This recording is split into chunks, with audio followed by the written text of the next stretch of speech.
Timnas Indonesia akan berlaga di putaran ketiga kualifikasi Piala Dunia 2026 zona Asia. Di bawah asuhan Shin Tae-yong, Indonesia tergabung di grup C, bersama Jepang, Australia, Arab Saudi, Bahrain, dan Cina.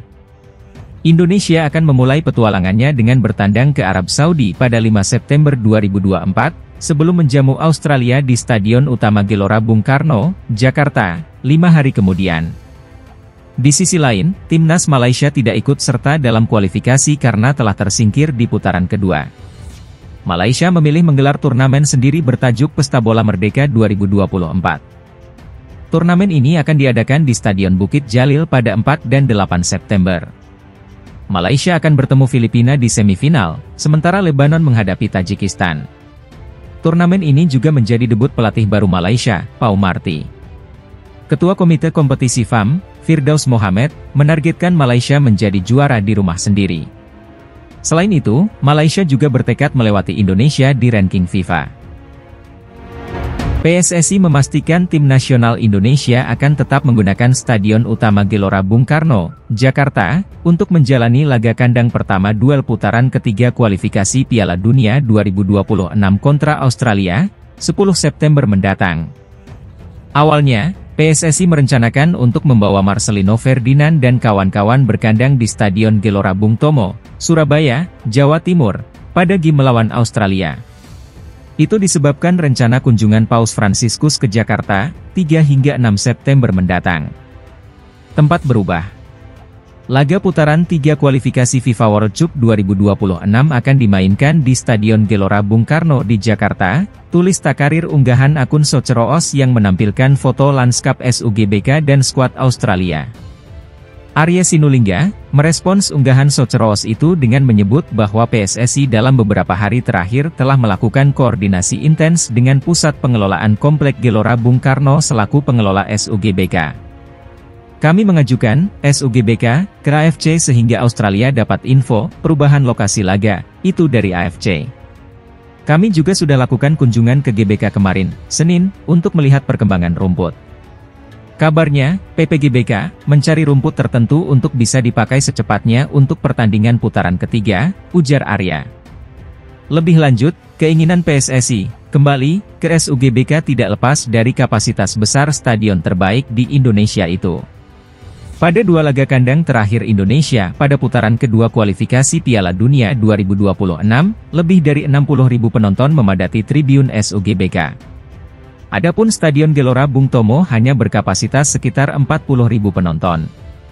Sementara itu Wakil Ketua Umum PSSI Zainuddin Amali menyebut PSSI berencana menyiapkan pesawat non-komersial alias charteran untuk tim Garuda untuk menjalani 2 pertandingan kualifikasi Piala Dunia 2026 pada 10 dan 15 Oktober nanti. Menurut Amali, 2 pertandingan itu tidak ideal jika ditempuh dengan penerbangan komersial. Ia menyebut para pemain Indonesia bisa menempuh perjalanan hingga 2 hari dari Rifa menuju Qingdao. Kondisi itu membuat skuad Garuda perlu melakukan transit, salah satunya di Beijing. Durasi waktu itu, lanjutnya, akan menyulitkan anak asuhan Shin karena harus melakukan pemulihan dan persiapan laga setelah bertandang ke Bahrain. Jadi, sewa pesawat charteran, itu pertimbangan Pak Ketua Umum Erick Thohir dan kami di Exco bahwa kita tidak akan gunakan pesawat komersial untuk 2 pertandingan itu.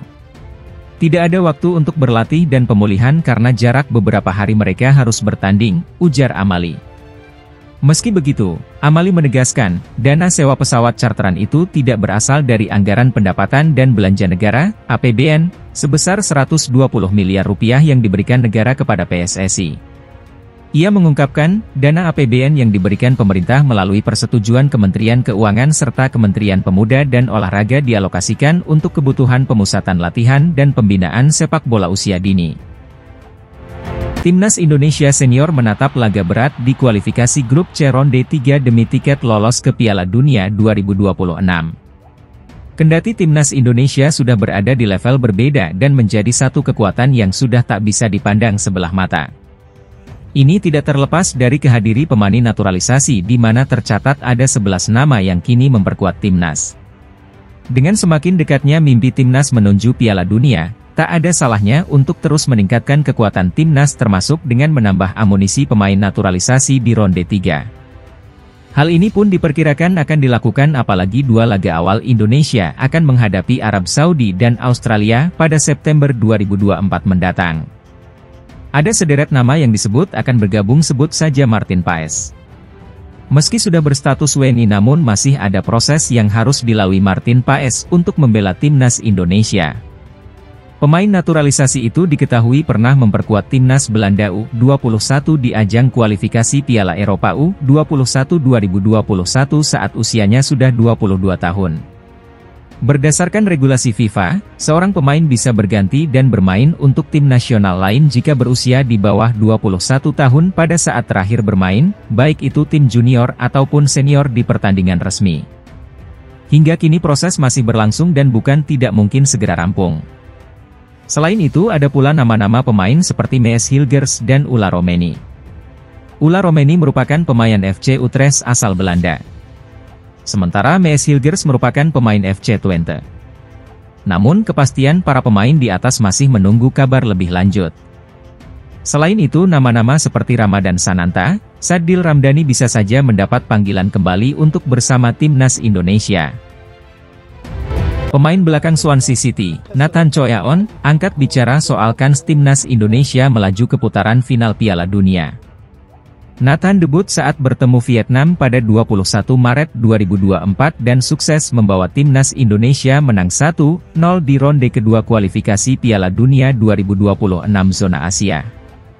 Dirinya jadi bagian dalam membawa timnas Indonesia ke ronde ketiga kualifikasi Piala Dunia 2026 zona Asia. Sebulan sebelumnya, dirinya juga jadi aktor penting saat membawa timnas U23 Indonesia ke semifinal Piala Asia U23 2024. Pada turnamen tersebut, timnas U23 Indonesia sukses mengalahkan negara-negara top seperti Australia dan Korea Selatan. Dirinya mengaku merasa terhormat bisa membela timnas Indonesia. Selalu menjadi sebuah kehormatan bisa bermain untuk tim nasional Indonesia, kata Nathan Choyaon.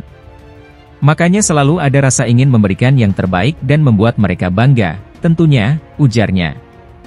Penambahan tim peserta membuat tim-tim Asia punya kesempatan untuk lolos ke Piala Dunia.